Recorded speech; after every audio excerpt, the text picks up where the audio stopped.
Krásné dobré ráno, dámy a pánové. Good morning, ladies and gentlemen. It's quite nice outside, not too warm, and I think it's very suitable for our meeting today. Welcome to today's conference, The Challenges of Today's Leadership, organized by Assessment Systems. You all know how to tell a bad leader from a good leader. A good leader is followed, has a vision, has passion, knows how to communicate, to inspire and build trust. These are the topics of today. You've surely already seen the program, and you certainly know that the keynote speaker today is Robert Hogan, the founder of a well-known and established method of diagnostics. You will also learn some insights from fresh research, and I very believe that this event will be insightful for all of you. Let us now open this conference with Rostislav Benák, the founder of Assessment Group. Good morning, ladies and gentlemen, and thank you.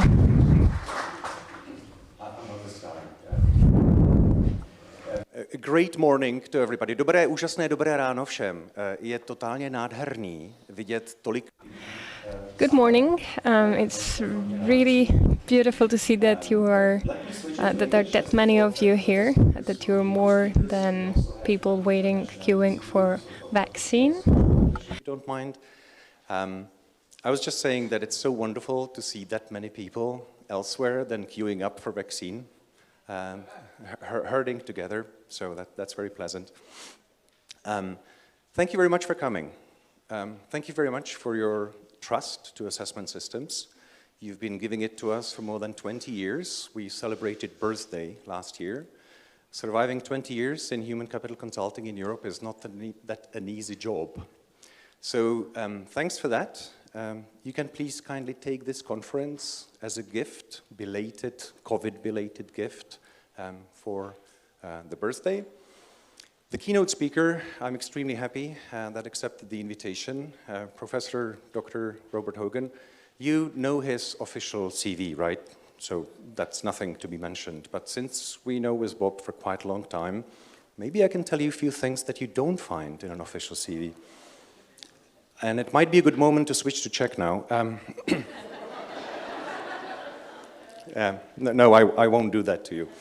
So if you work with RT for a long time, what would strike your interest is that he keeps going against the trend.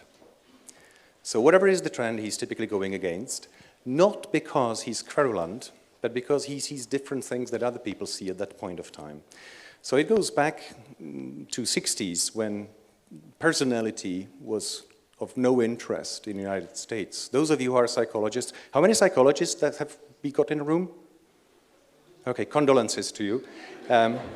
So as you may know, this was nothing popular in the United States. Everything was about behavioralism and stuff.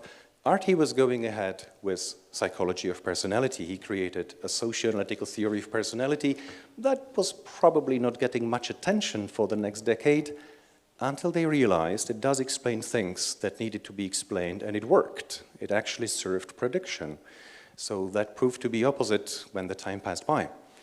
So when all the academics afterwards were publishing and quoting and doing stuff against of publishing, he went into business and made a tool that actually worked, not just on paper, but in reality.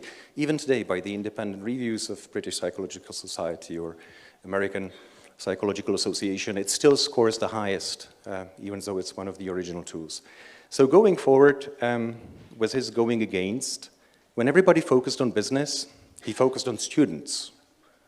That's when we met. I used to have, it's a long time ago, I had much more hair then.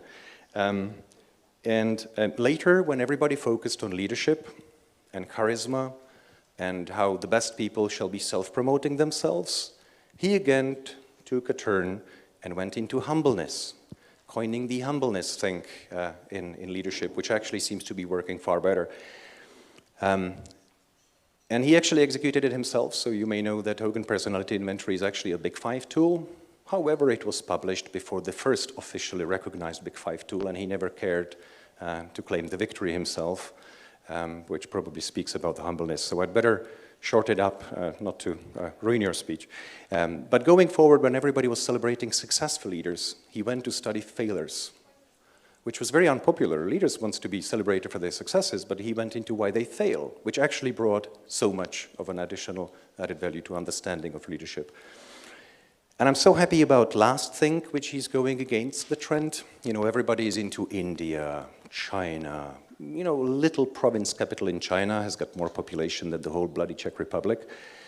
And he still goes against trend and lands in Prague to stay here and share what he has learned about leadership in his life with you today. So, Robert, please, thank you very much for coming.